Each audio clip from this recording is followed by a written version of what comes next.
사도 바울은 오늘 본문 말씀 속에서 바울 자신과 아볼로에 대하여 앞에서 언급한 말로 너희에게 내가 본을 보였다, 그런 말씀을 6절에서 기록을 하고 있습니다.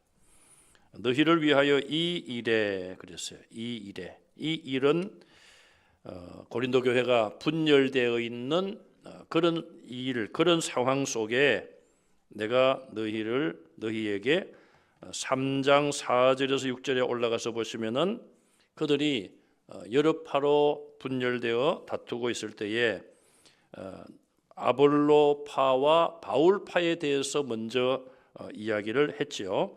나는 심었고 아볼로는 물을 주었다. 심은 나 바울이나 물을 준 아볼로는 아무것도 아니다. 자라게 하신 하나님이 계신다. 하나님이 자라게 하신 분이다. 그러므로 복음을 전하고 교회가 세워지고 그런 모든 그 열매와 교회가 세워진 그 모든 업적, 그것을 하나님께 영광을 돌리고 있습니다. 바울은 자기가 교회를 개척하여 와서 복음을 전하고 교회를 개척하여 그런 걸 내세우지 않고 있음을 보게 됩니다. 교회가 개척이 되면은 처음에는 상당히 어렵죠. 저도 미국에 있을 때에 개척된 지 2년 차 되는 교회에서 제가 한 3년 이상을 사역을 했었어요. 개척 교회나 똑같죠, 사실은. 그러다가 나중에 이제 교회가 합병을 하고 기존에 있던 교회와 합병을 하고 그런 적이 있었는데, 저도 개척 교회를 그러니까 경험해 본 목사예요. 사람에 따라 다르지만은 내가 교회를 개척했다, 또 내가 개척 멤버다. 그래서 교회가 성장을 이제 개척을 하고 성장을 하는데 교회가 어느 정도 성장을 하게 되면은 정체가 되는데 그걸 뛰어넘어야 되는데 걸림돌이 뭐냐? 목사님들 중에 그런 얘기를 개척한 분들이 하더라고요. 개척 멤버들이 걸림돌이 될 수 있다는 거예요. 그러니까 내가 교회를 개척했는데, 그래서 나중에 누가 들어와서 좀 봉사를 열심히 하려고 하고 이러면은 그걸 시기하고 질투도 하고. 그건 개척할 때의 공로는 있지만은 그거를 내세우면은 안 되잖아요. 바울이 교회를 거기 와서 복음을 전하고 개척을 했다고 볼 수 있죠. 나중에 아볼로가 와서 또 하나님 말씀을 잘 전하고 그들의 믿음이 성장하고. 자, 그러자 교회 안에 바울이 최고다, 아니다, 아볼로가 더 낫다, 아니다, 베드로가 더 낫다, 아니다, 그리스도가 제일 좋다, 예수 그리스도가 제일 좋죠, 좋게는. 그런데 예수님만을 높이는 것이 아니라 그들이 자기들의 주장을 예수 그리스도 이름만 내고 자기들의 목소리를 내니까 그게 교회 안에 문제가 되어서 고린도 교회가 4분 5열 되어서 막 싸우고 다투고 한 거예요.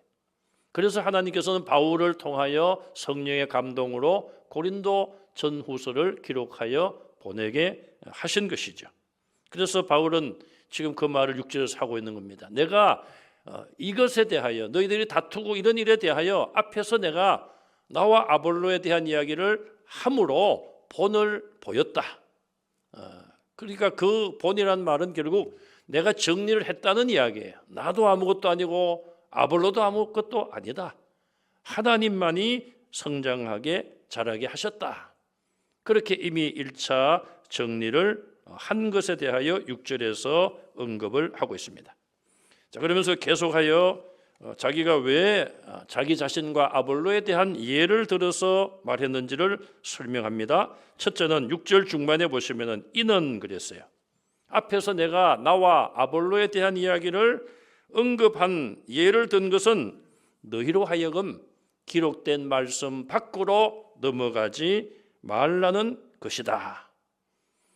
그것을 여기서 6절 중반절에서 말씀하고 있어요. 그럼 여기 기록된 말씀은 뭔가? 구약 성경이라고 대부분 성경학자들이 해석을 합니다.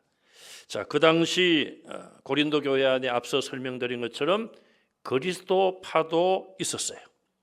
자, 그들이 예수님을 믿고 성령을 받았습니다. 또 구원을 받았고 이제는 우리는 완전히 그리스도 안에서 자유를 얻었다. 물론 우리가 죄에서 해방되고 예수님으로 인하여 자유를 누리죠. 그런데 고린도 교회 안에 있었던 그리스도파라는 자들은 우리가 이제는 완전한 자유를 얻었기 때문에 구약 성경에 얽매일 필요도 없다. 우리는 모든 일을 할 수 있는 자유를 누린다. 그런 주장을 한 거예요.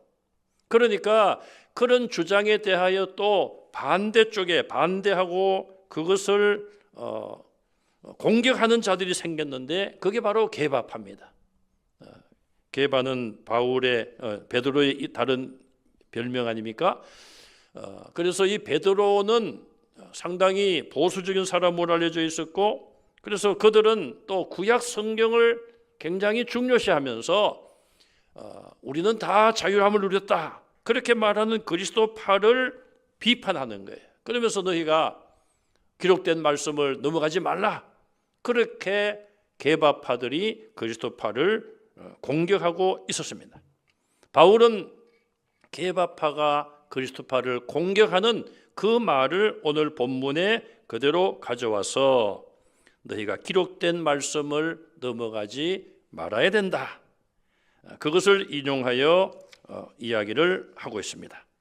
자, 결국 바울은 3장에서는 바울 자신과 아볼로에 대해서 이야기를 했죠. 그 말은 바울파와 아볼로파의 잘못을 앞에서 지적을 했어요. 그리고 이제 본문에서는 그리스도파의 잘못을 질책을 하고 있습니다. 자, 그리고 4장 3절에서 5절에서 보시면은 너희가 판단을 하지 말라. 서로 판단하지 말라. 이 말은 결국 게바파와 그리스도파가 서로 판단을 하고 서로 비판을 하고 분쟁을 했는데 그 파에 대해서도 결국은 질책을 한 것입니다. 판단은 율법주의자들이 판단을 잘합니다. 예수님 당시에도 율법주의자들이 자기들은 돌아보지 아니하고 다른 사람의 행동과 믿음에 대해서 비판한 자들이 다 율법주의자들이었어요. 성령 충만하고 진정으로 믿음으로 살아가는 사람은 다른 사람에 대하여 함부로 판단하지를 않는 것이죠. 하나님 앞에서 겸손할 뿐 아니라 사람들 앞에서도 겸손해야 되는 것입니다. 바울은 4장 3절에서 5절까지의 이처럼 율법을 또 중요시하는 게바파를 경계를 했어요. 결국은 바울은 그 네 파에 대한 모든 잘못을 지적하고 또 그렇게 하지 말라고 지금 권면하고 경계하는 것을 볼 수가 있습니다. 두 번째로 바울은 오늘 본문에서 너희는 그 무엇도 자랑하지 말아야 된다. 그렇게 권면을 하고 있습니다. 7절을 보시면은 누가 너를 남달리 구별하였느냐? 자, 사람들은 왜 자기를 자랑하고 내세우기를 원합니까? 자기는 다른 사람하고 좀 나는 차별된 사람이야. 나는 특별한 사람이야. 이런 생각을 가지는 사람들이 자기를 자랑하고 자기를 드러내는 거예요. 그렇지 않고 나는 부족한 사람입니다. 나는 하나님의 은혜 없이는 지금까지 존재할 수도 없는 존재입니다. 그런 겸손한 마음을 가진 사람은 뭘 자랑하겠습니까? 자기를 자랑할 것이 아무것도 없는 거예요. 그래서 누가 너를 남달리 구별하였느냐? 이 말은 아무도 너를 너의 이웃보다 더 잘난 사람으로 만들어준 적이 없다는 거예요. 그건 자기 스스로가 잘났다고 하는 것이지 누가 너를 그렇게 잘난 사람으로 만들어줬느냐? 그런 질문이에요. 또 이것을 다르게 적용을 해보면은 만약에 네가 하나님의 은사를 받아서 그 은사를 가지고 뭐 방언도 하고 뭐 병도 고치고 그런 역사를 이룬다고 하자. 그것 역시 하나님이 너에게 주신 것이지 네 스스로 그것을 얻고 너의 능력으로 그것을 행하는 것이 아니라는 것이죠. 그러므로 그것조차도 자랑해서는 안 된다는 거예요. 7절에 보니까 너는 모든 것을 받았다. 하나님이 다 주셨다는 거예요. 그러면서 어떻게 받지 않은 것처럼 자랑하느냐? 하나님이 다 주셨고 하나님으로부터 모든 것을 다 받았는데 왜 사람들 앞에서는 하나님으로부터 아무것도 받지 않고 네 스스로 그 모든 것을 거기까지 이르렀다고 그렇게 너 자신을 자랑하느냐? 이렇게 묻고 있는 거예요. 고린도 교회 성도들은 우리 앞으로 보겠습니다마는 특별히 하나님이신 은사를 자랑했잖아요. 성령의 9가지 은사도 있고 9가지 열매도 있습니다. 성령의 은사는 그야말로 성령 하나님이 주시는 은혜의 선물 아닙니까?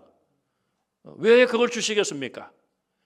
하나님의 이 일에 사용하라고 주시는 거예요. 그거 가지고 네가 너 자신을 자랑하고 다른 사람에게 높임을 받고 그래서 은사를 주신 것이 아니잖아요. 여러분들이 잘 아는 그런 말씀 있잖아요. 우리 한국에 한때 80년대인가요? 모 권사님 이름만 대면 여러분 아실 거예요. 병 고친 은사를 하나님 주셨다고 그래서 그냥 기도하면 병이 다 낫고 그런 권사님이 계셨어요. 지금은 아마 세상을 떠나셨겠죠. 연세가. 그분이 그런 노년에 그런 체험을 했다고 하잖아요. 그분이 기절을 했는지 죽었는지 죽었다가 깨어났다고 하잖아요. 그러면서 자기가 그 죽었다가 깨어나는 그 시간 동안 경험한 것을 간증을 하는데 죽어서 천국을 가봤더니 자기는 개털 모자만 하나 있었다나요? 네. 왜 이거밖에 없습니까? 너는 땅에 있을 때 다 받지 않았느냐? 제가 정확한 간증인지는 모르겠습니다만은 그런 비슷한 내용이에요. 그건 그분뿐 아니라 우리 모두에게도 다 적용될 수 있는 말씀 아니겠어요? 정말 우리가 하나님 나라에 갔을 때에 하나님이 우리를 어떻게 보시고 우리의 믿음의 삶에 대하여 우리의 봉사와 헌신에 대하여 어떻게 하나님이 예수님이 재판관으로서 우리의 행위에 대하여 과연 어떤 상급을 주실 것인가? 그것이 중요한 것이지. 그래서 사도 바울은 지난번에 제가 수요일인가 설교를 할 때 말씀드린 것처럼 사람들이 나를 판단하는 건 나 겁나지 않는다. 그런데 우리는 어떻습니까? 우리는 그 정도 믿음의 수준에 가기 전에 인간의 감정 때문에 누가 나에 대해서 뭐라고 한마디 했다. 내가 어디 전도회 회장인데 나에 대해서 회장이 왜 그렇게 하느냐고 한마디 이야기를 들었다. 그러면 우리는 막 속이 상해가지고 그냥 기분이 시험에 들고 이걸 해야 되느냐 말아야 되느냐. 우리의 그런 아직 믿음의 단계가 낮아서 그런 거 아니겠습니까? 바울은 사람들이 나를 뭐라고 하는 거 나는 개의치 않는다. 나도 나를 판단하지 않는다. 내가 나를 때로는 판단해 볼 때에 그렇게 책망받을 만한 일이 없다고 여겨지는데 그러나 그것 역시도 내가 하나님 앞에서 자랑할 것이 못 된다. 왜 그렇습니까, 여러분? 바울이 처음부터 태어날 때부터 바울이었습니까? 사울로 살았잖아요. 성도들과 교회를 핍박하고 죽이는 일에 앞장섰던 사람 아니에요? 그런 죄인 중에 괴수를 변화시켜 주시고 깨닫게 하시고 구원을 얻게 하신 거 아니에요? 하나님의 백성으로 선택하신 거 아니에요? 그러니까 바울이 그걸 깨닫고 나서는 정말 그는 겸손하게 그렇게 순교의 순간까지 하나님의 일을 했지 않습니까? 그런 바울이 볼 때에 고린도 교회 안에서 파벌을 만들고 바울이 최고다 아볼로가 최고다 그런 자체가 너무나도 이거는 의미가 없는 것이고 그래서 너희들이 가지고 있는 모든 것 다 하나님 주신 거 아니냐. 그런데 왜 뭘 자랑하느냐 이 말이에요. 하나님이 다 주신 건데 자랑하려면 하나님을 자랑해야죠. 여러분 자랑이란 말이 나와서 그렇지 제가 이 자랑이란 말 들어간 게 뭔가 전국 노래자랑대 그 자랑이 들어가서 자랑 그거 뭐예요? 자기 실력을 자랑하는 거에 나와서 내 실력이 저 사람보다 좋다 나도 저 정도 한다 그러면 전국에 돌아다니면서 그 대회를 하니까 전국에서 뭐 우리 성도들 외에는 노래 좀 한다는 사람 다 나올 거 아닙니까? 그래서 자랑을 하는 거예요, 자기 자랑을. 그래서 인정받으면 상도 받고 그렇게 되잖아요. 여러분, 교회는 자랑 대회 하는 데가 아니잖아요. 교회는 자랑하는 데가 아니에요. 교회는 하나님을 높이고 하나님을 예배하는 곳입니다. 교회는 자기를 낮추는 곳이에요. 우리가 우리 자신들을 알아야 돼요. 내 근본이 뭔지 알아야 돼요. 이스라엘이 뭐 처음부터 그렇게 인구가 많고 뭐 처음부터 그렇게 강해졌습니까? 처음은 보잘것없었잖아요. 아브라함 한 사람을 불러가지고. 그래서 하나님께서 야 야곱아 이스라엘아 너희를 파낸 움푹 들어간 구덩이를 보라는 거예요. 아브라함을 파내서 옮겨왔잖아요. 너 그걸 떠나라. 떠나서 내가 지시할 땅으로 가라. 아브라함이 뭐 대단한 사람이었습니까? 아버지는 우상을 만들어서 팔던 우상 장사로 알려져 있어요. 그 우상 숭배하는 거기 살면은 아브라함도 그들과 똑같이 살다가 그냥 죽으면 끝나는 거예요. 아브라함이 뭐 특별히 선한 일을 많이 했다, 칭찬을 사람들에게 받았다, 그래서 하나님이 선택하신 것이 아니잖아요. 하나님의 은혜로 선택을 받은 거예요. 이스라엘 백성들이 그렇게 아브라함을 믿음의 조상으로 존중하는데 그 아브라함마저도 한 사람의 죄인에 불과하다는 거예요. 그럼 저와 여러분들이 아브라함의 믿음과 비교해 볼 때에 내가 아브라함보다 믿음이 뛰어나다 그렇게 말할 수 있는 사람 없지요. 또 없어야 되는 거예요. 그러면 우리가 하나님 앞에 자랑하고 교만해야 될 이유가 전혀 없는 거예요. 왜? 지금 내가 가지고 있는 것 오늘 말씀처럼 하나님이 다 주셨다. 왜 하나님께로 받아놓고는 안 받은 척 하느냐? 왜 하나님은 쏙 빼고 너희들만 자랑하느냐? 지금 바울이 고린도교회 성도들에 그걸 이야기하고 있어요. 그래서 1장 29절에서는요 하나님 앞에 아무 육체도 자랑하지 못하게 하신다. 아무 육체도 어떤 사람도 하나님 앞에 자랑하지 못하게 하신다. 1장 31절에 자랑하는 자는 주 안에서 자랑하라. 자랑이 하고 싶으냐? 예수 안에서 하라는 거예요. 그 말은 예수님을 자랑하라는 거예요. 그래서 갈라디아서 6장 14절에 예수 그리스도의 십자가만 자랑한다. 바울의 자랑은 예수님의 십자가였어요. 그가 죽은 사람도 기도하여 살렸지만 그걸 자랑한 게 아니라 예수님의 십자가, 내 죄를 대속하신 예수님의 십자가를 자랑했어요.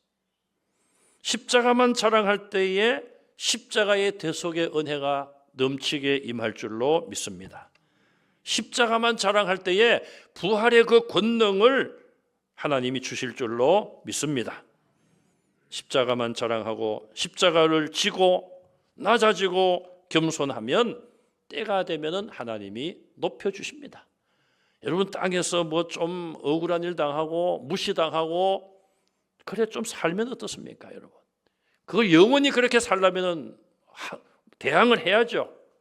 영원히 그렇게 살라고 하면은 이러는 하나님 내가 이렇게는 못 삽니다.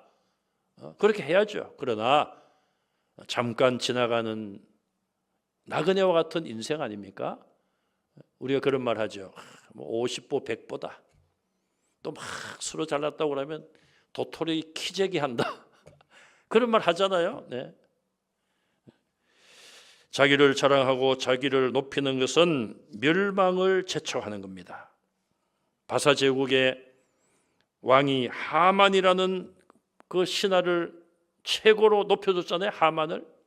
그러니까 이 하만이 그냥 교만한 마음을 품고 자기가 지나가면은 백성들이 다 엎드려 절하게 하고 그 중에 유대인인 모르드게는 절하기 싫어서 절을 안 했잖아요. 하만이 그걸 알고 내가 저놈을 죽여야 되겠구나. 저놈만이 아니라 같은 동족인 유대인들을 다 전국에 있는 바사왕의 다스림을 받는 그 넓은 지역에 여러 나라에 살고 있는 유대인들을 다 죽여야 되겠다. 왕에게 돈까지 주면서 왕이여 이 비자금을 받으시옵소서. 그러면서 왕의 허가를 따내잖아요. 왕의 명령을 따내서 조서를 내려서 전국에 다 보내고 날짜를 딱 정해가지고 제비법과 날짜를 딱 정해가지고 그날에 유대인들은 다 죽여라.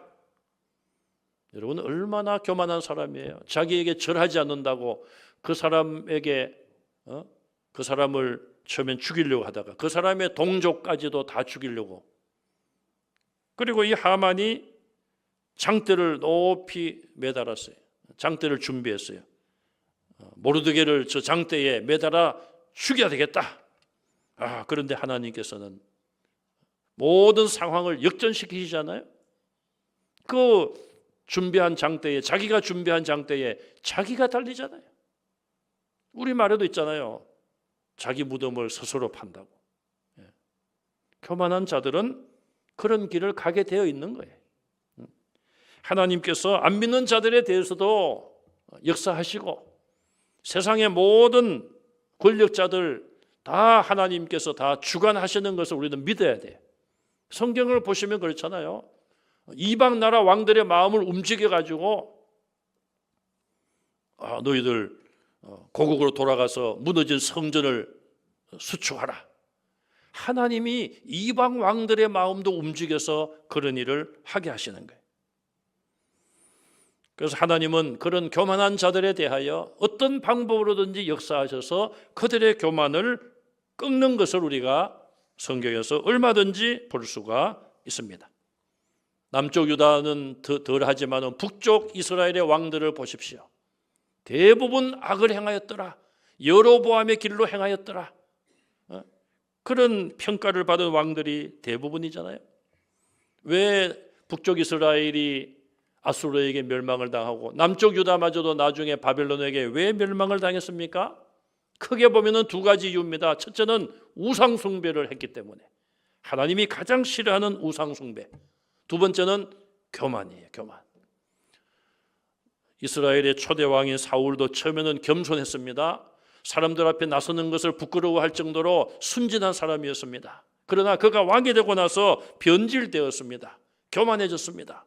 심지어는 선지자 사무엘이 하나님 앞에 제사를 드리는 그것조차도, 제물을 바치는 것조차도 사무엘이 내가 올 때까지 기다리려고 했는데 기다리지 못하고 가져와라, 내가 하겠다, 내가 왕인데 왜 못해? 그런 마음으로 아마 했을 거예요. 제사가 끝나자마자 성경을 자세히 보십시오. 하나님은 정말 시간적으로도 정확한 분이에요. 제사가 끝나고 그 다음날 선지자가 온 것이 아닙니다. 사울왕이 제사를 주관하고 끝나고 나자 사무엘이 온 거예요. 조금만 더 기다리면 사무엘이 올 텐데 이미 사울왕이 제사를 가져와라, 내가 제물을 바치겠다고 할 때에 사무엘이 그것을 향하여 오고 있었던 거예요. 그걸 얼마를 못 참아가지고 그렇게 영적으로 교만해져서 사무엘이 그렇게 말하잖아요. 왕이시여, 하나님이 당신을 버렸습니다. 교만한 자는 하나님의 버림을 받을 수밖에 없어요. 잠언 16장 18절에 교만은 패망의 선봉이요. 망하는데 가장 앞장서는 것이 뭐냐? 교만이라는 거예요. 거만한 마음은 넘어짐의 앞잡이니라. 마음이 거만해지면 넘어진다는 거예요. 잠언 18장 12절에도 사람의 마음의 교만은 멸망의 선봉이요. 그래서 저는 이걸 그렇게 해석을 해서 말합니다. 쉬운 말로 망하려면 교만해라. 성경 말씀이잖아요. 순서만 제가 앞뒤로 바꾼 것밖에 없잖아요. 망하려면 교만해라. 거꾸로 하나님의 은혜를 받으려면 겸손해야 돼요. 교만을 버리고 겸손한 성도들 되시기를 간절히 바랍니다. 내게 있는 걸 자랑할 것이 아니라 나를 지금까지 있게 하신 하나님, 내게 은혜 주신 하나님, 내 죄를 대속하신 예수님, 그 삼위일체 하나님을 높이는 여러분들이 되시기를 간절히 바랍니다. 마지막 세 번째로 바울은 사도들이 당하는 고난을 소개하면서 고린도 교회 성도들의 교만과 비교, 대조하고 있습니다. 고린도 교회 성도들은 자기들 스스로 이미 하나님의 나라에 온 것처럼 왕 노릇한다는 말씀이 바울이 지적을 하고 있어요. 너희가 지금 왕이 된 것처럼 행동하고 있다. 왕이 된 것처럼 행동하고 있다. 얼마나 참 사도 바울이 보기에는 우리 그냥 쉬운 표현으로 꼴불견이겠습니까? 바울이 볼 때는 아직도 그냥 연약한 믿음의 수준에 머물러 있으면서 서로 잘났다고 그렇게 말하는 게, 야, 너희는 벌써 지금 왕 노릇하고 있구나. 그걸 지적하고 있어요. 그러면서 9절에서 13절까지 사도들과 자기 동료들, 복음 전하는 자들이 당하는 고난을 쭉 이야기합니다. 제가 대충 적어보니까 한 12가지를 이야기했더라고요. 우리는 죽이기로 작정된 자들이다. 만물의 끄트머리에 하나님이 우리를 두셨다. 끄트머리에 하나님이 우리를 맨 끝자리 준 거예요. 높은 자리가 아니라 맨 끄트머리에 두셨고, 세계와 천사와 사람들의 구경거리가 되게 하셨고, 어리석은 자처럼 되게 하셨고, 약한 자요, 비천한 자요, 줄이고 목마르고 매를 맞고 정처 없이 유리하며 방황하고 다니는 자들이요, 수고하여 손으로 직접 일하여서 양식을 우리가 준비를 해야 되고, 모욕을 당하고 박해를 받고 비방을 받고 세상에 더러운 것처럼 되고 만물의 찌꺼기 같이 되었다. 여기 세상에 더러운 것처럼 되었다는 말을 좀 이렇게 해석한 걸 보니까요, 걸레처럼 되었다는 거예요. 걸레. 참 제가 이 표현을 보고는 굉장히 참 생각을 많이 했습니다. 걸레처럼 되었다. 여러분, 걸레는 어디에 쓰임을 받습니까? 더러운 것을 닦는데 걸레를 쓰는 거예요.